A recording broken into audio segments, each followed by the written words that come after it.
My parents kicked me out when my sister got a job, unaware that I'd become the CEO of that company. I'm Jenna. Growing up in a manicured New England suburb, our house had two invisible pedestals in the foyer. One was already gilded and engraved, Rachel, future corporate lawyer. The other, mine, stayed empty, gathering dust. My passion was the smell of fresh-cut walnut, the sting of sandpaper on my palms, the hush when a chisel meets grain just right. To Dad, Robert, it was dirty manual labor. To Mom, Susan, it was a hobby that makes polite conversation impossible at the club. Have you ever been the ghost in your own family portrait? Drop your story below. I read every one.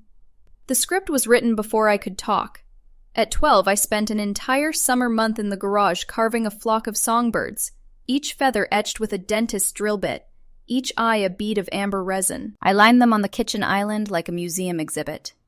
Mom glanced over her Chardonnay, gave the tight smile that never reached her eyes. Very creative, Jenna. Just sweep up that sawdust before the cleaning lady complains. A week later, I found the birds in the trash, wings snapped, amber eyes staring at the coffee grounds. That same Saturday, Rachel won the regional debate championship.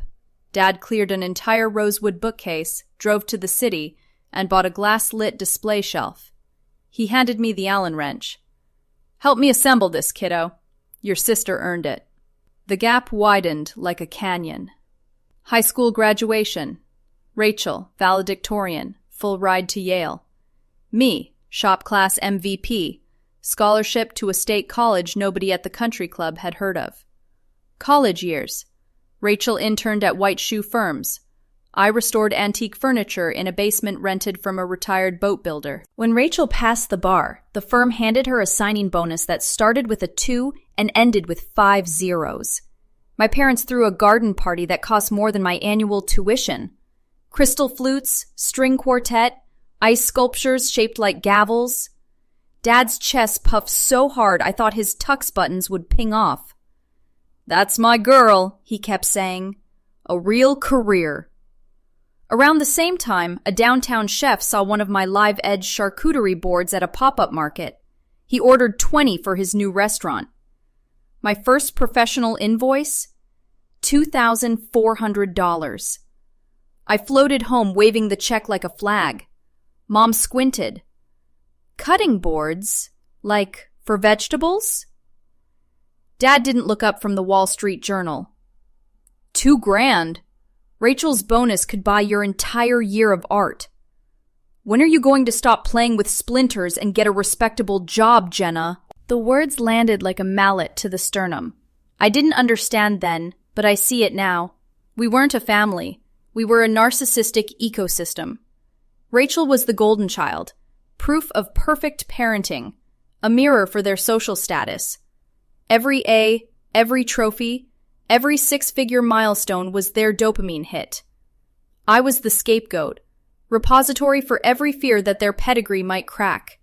My difference threatened the brand. My role was to absorb disappointment so they never had to feel it. The game was rigged. The only way to win was to walk off the board. The final act came on my parents' 30th anniversary. I decided to build something so undeniable they'd have to see me. A 12-seat dining table from a single 300-pound slab of black walnut, book-matched, butterfly keys carved by hand, legs sculpted like roots drinking from the earth. I worked nights after restaurant shifts, slept 4 hours, lived on coffee and hope. I paid a small moving company to deliver it the morning of the party. I arrived early, heart jackhammering, rehearsing their gasps of wonder. The truck backed in. 4 men in gloves wrestled the table through the French doors and centered it under the chandelier. Sunlight hit the grain. It looked alive. Guests trickled in. Diamonds, perfume, hushed money. Dad strode in, champagne flute tilting, laughing at some hedge fund joke. He stopped mid-sentence. The room hushed. He stared. Then, "What the hell is this?" "It's your anniversary gift." I made it. He barked a laugh sharp enough to cut glass. "I ordered catering, not a high school shop project." He snapped fingers at 2 caterers in black vests. You Get this thing to the curb. Trash pickup is tomorrow. Silence so thick you could carve it. I couldn't breathe. Dad turned, eyes arctic. 20 years I've tried to save you from this embarrassment. We gave you every chance to be respectable like your sister. If you insist on blue-collar delusions, fine, but no daughter of mine will drag our name through sawdust. He pointed to the door. Out. Mom stared into her champagne, swirling it like a crystal ball that refused to show her anything useful. Rachel stood pale by the dessert table, lips parted, but no sound came. I walked out on legs that weren't mine. Got to my dented pickup, sat behind the wheel, and watched through the windshield as the caterers dragged my table down the brick driveway. One leg snapped on the curb. They propped it beside the recycling bins like a dead animal. A Tesla swerved around it, driver yelling into a Bluetooth. Tears finally came, hot, furious, then suddenly cold. Clarity hit harder than any chisel. That table wasn't a gift. It was my last desperate plea for approval they were biologically incapable of giving. Watching a sprinkler mist arc over the broken leg, the final shard of hope splintered. In its place rose something steely. Blood is thicker than water, until the blood is poison. Being disowned is only a threat if you still crave ownership. For me, it was emancipation. I started the engine and drove into the rest of my life. 4 years of radio silence. The garage became Artisan Grain Studio. 5,000 square feet of reclaimed brick, skylights, the constant perfume of white oak and espresso. 6 full-time artisans, a waiting list that wrapped around the block. Our pieces graced the covers of Dwell, Architectural Digest, even a spread in Vogue Living. I met Elias at a design fair. He's an industrial designer who thinks my calluses are sexier than any manicure. We bought a loft with exposed beams, every stick of furniture we built together. The old ache dulled to scar tissue. Then one Tuesday, the past dialed my phone. Susan. My pulse didn't race, it flatlined. I answered anyway. Jenna, glad I caught you. Voice clipped like hedge shears.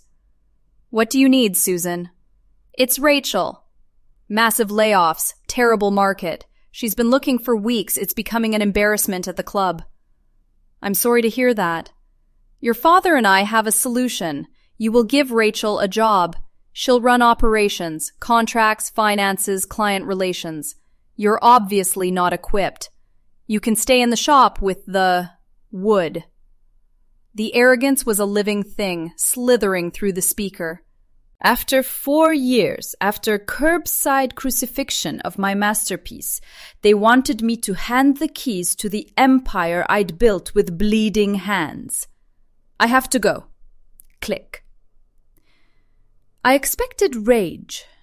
Instead, I felt bone-tired, and beneath it, the first seed of pity.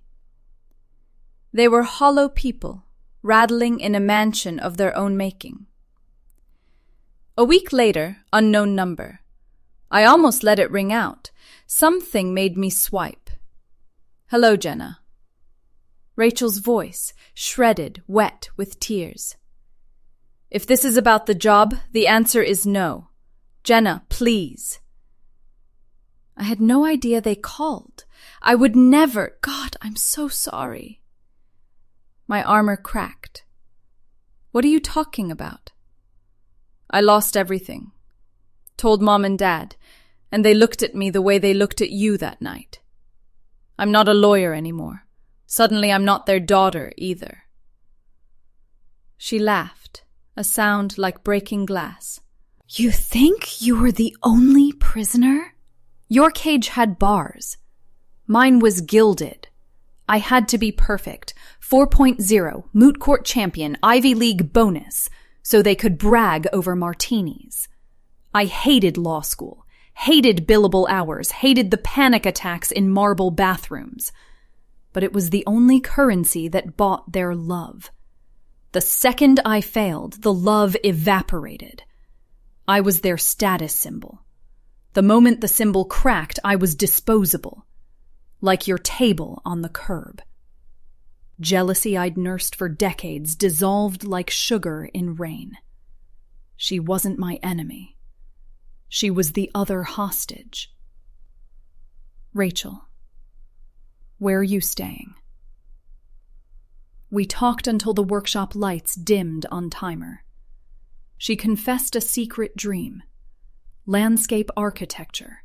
Native plants, living sculptures, earth that gives back. I felt something I'd never felt for her. Pride.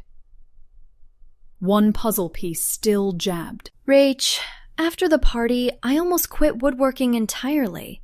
How did you know I'd keep going? Long silence. You almost did.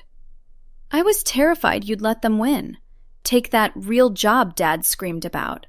Then that anonymous commission landed, the new law firm wanting the entire executive suite. Desks, credenzas, a 20-foot conference table. It paid the first year's rent on the warehouse, let you hire Luis and Priya. It was the rocket fuel. My breath caught. I tried to trace the buyer for years to say thank you. Holding company, dead end. Another silence, heavier. Rachel? My firm, Jenna. I funneled every cent of the signing bonus through a shell LLC. I knew you were the real talent. I couldn't let them break the only authentic thing in our family. I looked around the office she'd bankrolled. Reclaimed beams, my name on the frosted glass, built on money she'd siphoned from the golden cage to spring me from mine. My rival had been my silent investor, my guardian angel in a Brooks Brothers suit. Anger toward our parents transmuted into something colder. Pity. They weren't evil. They were empty calories in human form. Susan rang again, shrill as a smoke alarm. Have you spoken to Robert? We expect Rachel Monday morning. This foolishness ends now. No, I won't be giving Rachel a job and I won't be helping you. But I have spoken to Rachel. We're mapping her landscape architecture applications together. Sharp inhale. Landscape? That's gardening. She's a lawyer. You've poisoned her. Goodbye, Susan. Click. Final curtain. Rachel told them she was leaving law for good. They did what they knew. Disowned her too. Country club gossip painted us as one glorified carpenter, one disgraced lawyer who now plays in dirt. Their McMansion echoed. Pedestals gathered dust. Artisan Grain Studio hums louder than ever. This morning the air is maple shavings and espresso. Elias drops off a cortado, kisses sawdust from my hair. I'm deep in a chair prototype when the door swings. You'll burn out, boss.